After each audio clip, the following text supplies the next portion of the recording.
பிரசங்கியின் புத்தகம் 7வது அதிகாரம் 2வது வசனம். விருந்து வீட்டுக்கு போவதிலும் துக்க வீட்டுக்கு போவது நலம், இதிலே எல்லா மனுஷரின் முடிவும் காணப்படும். உயிரோடு இருக்கிறவன் இதை தன் மனதிலே சிந்திப்பான். பிரசங்கி என்ன தெரியுமா சொல்லுகிறார்? விருந்து வீட்டுக்கு போவதிலும் துக்க வீட்டுக்கு போவது நலம், இதிலே ஒரு மனிதனுடைய முடிவு விளங்கும் என்று சொல்லி, நாம் எல்லாரும் முடிவை பார்ப்பதற்காக அல்ல, ஒரு ஊழியக்காரருடைய முடிவை சிந்திப்பதற்காக வந்திருக்கிறோம்.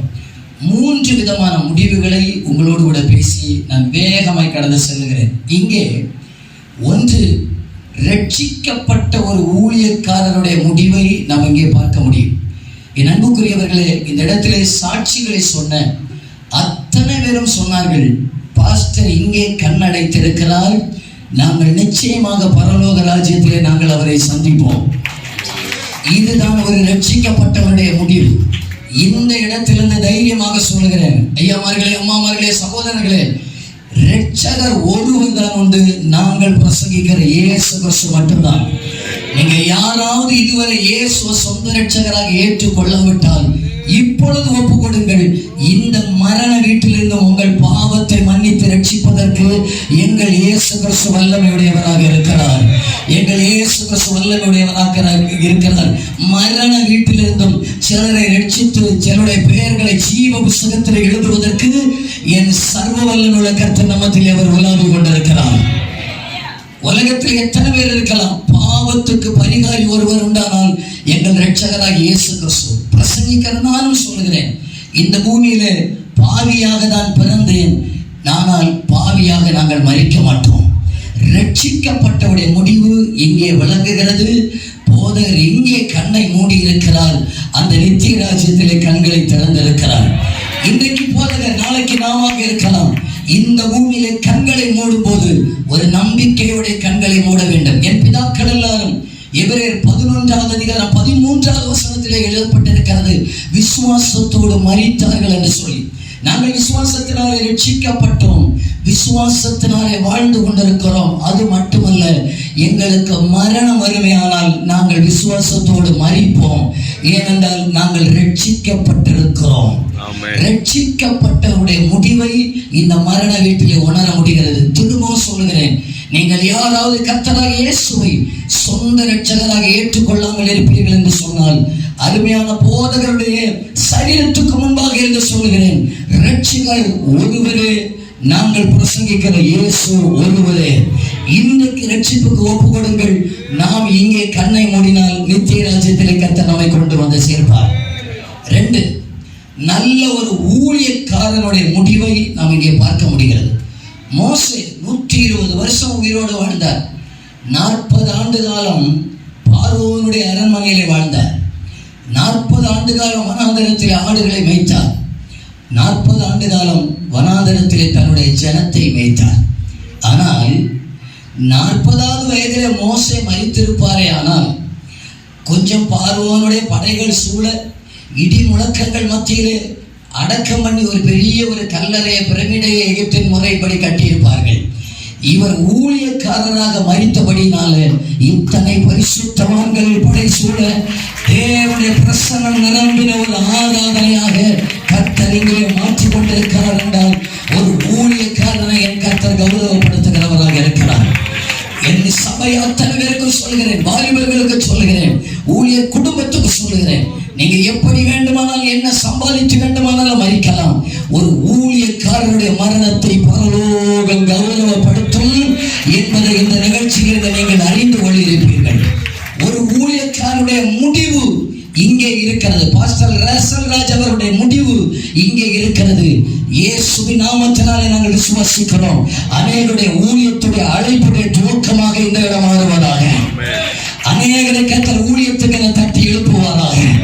ஹல்லேலூயா. நம்ம சம்பாதிக்கலாம், சம்பாத்தியம் அல்ல நம்முடைய முடிவை தீர்மானிப்பது. நல்ல ஒரு ஊழியக்காரர் பாருங்க, நல்ல கல்வி இல்லை அவருக்கு, நல்ல பின்னணி கிடையாது, ஆனால் நாடுகளிலே என் தேவன் பயன்படுத்துறதுக்கு காரணம் இந்த சுத்த சுவிசேஷத்தை சுமந்ததினால என் கர்த்தர் அவரை சுமந்து நடத்தினார். என் அன்புக்குரியவர்களை மரித்த பிறகு அல்ல, காலம் போன காலத்திலே அல்ல, வயதான பிறகல்ல, வாலிப நாட்களிலே இந்த சுத்த சுவிசேஷத்தை பிரசங்கிப்பதற்கு முன்வருவீர்களே ஆனால் நமக்கு கர்த்தர் ஒரு மகிமையான முடிவை கர்த்தர் ஆயத்தப்படுத்தி வைத்திருக்கிறார். மோசே அவருடைய முடிவை வேத புத்தகத்திலே ஒருவருடைய அடக்கத்தை கர்த்தர் நடத்தி இருக்கிறார். ஒரு ஊழியக்காரனுடைய அடக்கத்தை கர்த்தர் நடத்தினார் என்றால் இந்த ஊழியக்காரருடைய அடக்கத்தை கர்த்தர் அங்கீகரிக்கிறவராக இருக்கிறார். ஒரு ஊழியக்காரருடைய முடிவு அநேக ஊழியக்காரர்களை எழுப்புவதற்கு வல்லமையுடையதாக இருக்கிறது. நீங்க நம்புனீங்கன்னா ஒரு கையை தட்டி சொல்லலாம். ஸ்தோத்திரம். என் வாலிபனே, என் சகோதரனே, கள்ளக்குறிச்சியில இருந்து அவர் விட்டு போன ஊழியத்தை செய்வதற்கு நீங்கள் முன்வருவீர்கள் என்று சொன்னால் உங்களுக்கு ஒரு மகிமையான முடிவை கர்த்தர் ஆயத்தப்படுத்தி வைத்திருக்கிறார். மகிமையான முடிவை கர்த்தர் ஆயத்தப்படுத்தி வைத்திருக்கிறார். உலகம் ஆச்சரியப்படுகிறமான ஒரு முடிவை என் கர்த்தர் ஆயத்தப்படுத்தி வைத்திருக்கிறார். மூன்றாவது, இங்கே ஒரு மனிதனுடைய முடிவை பார்க்கிறோம். ஆத்துமாக்களை சம்பாதித்தோடைய முடிவை இங்கே நம்ம பார்க்கிறோம். போதகர் சொன்னார்கள், என்ன சொன்னார்கள்?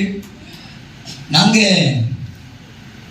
இங்க ஊழியத்துல காசு இல்லை, இங்கிருந்து கள்ளக்குறிச்சி வர்றதுக்கு டிக்கெட் இல்லை. இந்த பூமியில வந்து இந்த மேடையில் இருக்கிற அத்தனை பேரும் சொல்ல முடியும், நாங்க பணத்தை சம்பாதிக்கல, ஆத்துமாக்களை சம்பாதிச்சிருக்கிறோம். கன்னியாகுமரி மாவட்டத்திலிருந்து ஒரு மனிதனை இங்கே கொண்டு வந்து ஆத்துமாக்களை கதை சம்பாதிக்க ஆண்டவர் உதவி செய்தார். ஆத்துமாக்களை சம்பாதித்துடைய முடிவு இப்படிதான் இருக்கும். பாஸ்டருடைய மகன் குடும்பத்தை தைரியமா நான் சொல்றேன். நான் இளம் வயதில் ஊழியத்துக்கு வந்தவனாக சொல்கிறேன். நீங்க இந்த பூமியில வந்து நல்ல வேலை செஞ்சீங்கன்னா நல்லா சம்பாதிக்கலாம், அதுல எந்த மாற்று கருத்தும் கிடையாது.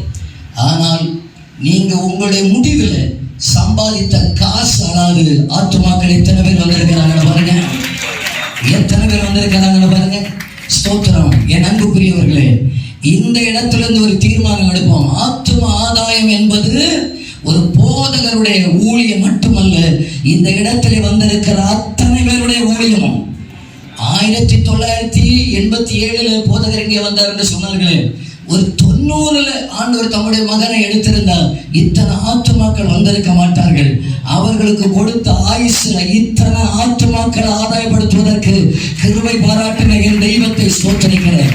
திருப்பி இப்படி நான் சொல்லுகிறேன், போதகருடைய தரிசனம் 1000 ஆத்துமாக்களாக இருந்தால் தலைமுறைகளுக்கு 2000 ஆத்துமாக்களை கொடுத்து உங்களை கனப்படுத்துவதற்கு என் கர்த்தர் வல்லமையுடையவராக இருக்கிறார். எங்கள் ராஜா வல்லமையுடையவராக இருக்கிறார். எங்கள் ராஜா வல்லமையுடையவராக இருக்கிறார். நான் சேர்த்து கொண்டு பணம் என் கூட வராது, சொத்து என் கூட வராது. இன்றைக்கு போதகர் முன்னால் போயிருக்கிறார்.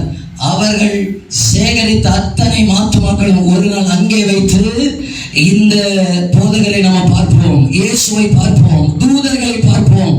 அந்த கூட்டத்தில் இருப்பதற்கு கர்த்தர் நம்ம எல்லாரையும் தைரியப்படுத்துவாராக. நீங்க எத்தனை பேர் கேட்கிறீங்க, ஆண்டவரே அருமையான போதகர் தன்னுடைய ஒரே ஒரு ஓட்டத்தை, குடும்பத்தை பார்க்கல, பிள்ளைகளை பார்க்கல, ஆத்துமாக்களுக்காக தியாகம் செய்தது போல இந்த ஒரே ஒரு வாழ்க்கையில நானும் ஆத்துமாக்களை சம்பாதிக்க விரும்புகிறேன் என்று சொல்லுகிறவர்கள் அந்த கரங்களை உயர்த்தி ஆமென் என்று சொல்லுங்க பார்க்கலாம். ஹல்லேலூயா, ஹல்லேலூயா, ஹல்லேலூயா. கடைசியாக நம்முடைய ஆண்டவர் இரட்சகராகிய இயேசு கிறிஸ்து சீக்கிரமாக வரப்போகிறார். உலகத்தில் நடக்கிற ஒவ்வொரு அடையாளங்களும் காட்டுகிறது இனி காலம் செல்லாது. ஏனெனில் கர்த்தர் தாமே ஆரவாரத்தோடும் பிரதான தூதருடைய சத்தத்தோடும் தேவ காலத்தோடும் வானத்திலிருந்து இறங்கி வருவார். அப்பொழுது கிறிஸ்துவுக்குள் மரித்தவர்கள் முதலாவது எழுந்திருப்பார்கள். பின்பு உயிரோடு இருக்கும் நாமும் கர்த்தருக்கு எதிர்கொண்டு போக மேகங்களின் மேல் ஆகாயத்தில் அவரோடு கூட எடுத்துக் கொள்ளப்பட்டு இவ்விதமாய் எப்பொழுதும் கர்த்தருடனே கூட இருப்போம். அந்த நிகழ்ச்சி தான் இனிமேல் நிறைவேற போகிறது. அந்த நாளில் நாம் எல்லாரும் அழிவுக்குரியவதாக பலவீனத்தோடு போதகர் மனித்திருக்கலாம், ஆனால் மகிமையின் சரீரத்தோடு நாம் அவர்களை காண்போம். ஸ்தோத்திரம். என் அன்புக்குரியவர்களை, நீங்க பல சபைகளில் வந்திருக்கலாம். உங்களுக்கு தாழ்மையான ஒரு வேண்டுகோளை விடுக்கிறேன். நீங்கள் அத்தனை பேரும் இந்த நாட்களில் உங்களுடைய போதகருடைய ஆரோக்கியத்திற்காக ஜெபிப்பதற்கு கர்த்தர் உங்களை பலப்படுத்துவாராக, பலப்படுத்துவாராக. எல்லாரும் ஒரு நிமிஷம் இருக்கிற இடத்துல இழந்து நிற்கலாம்.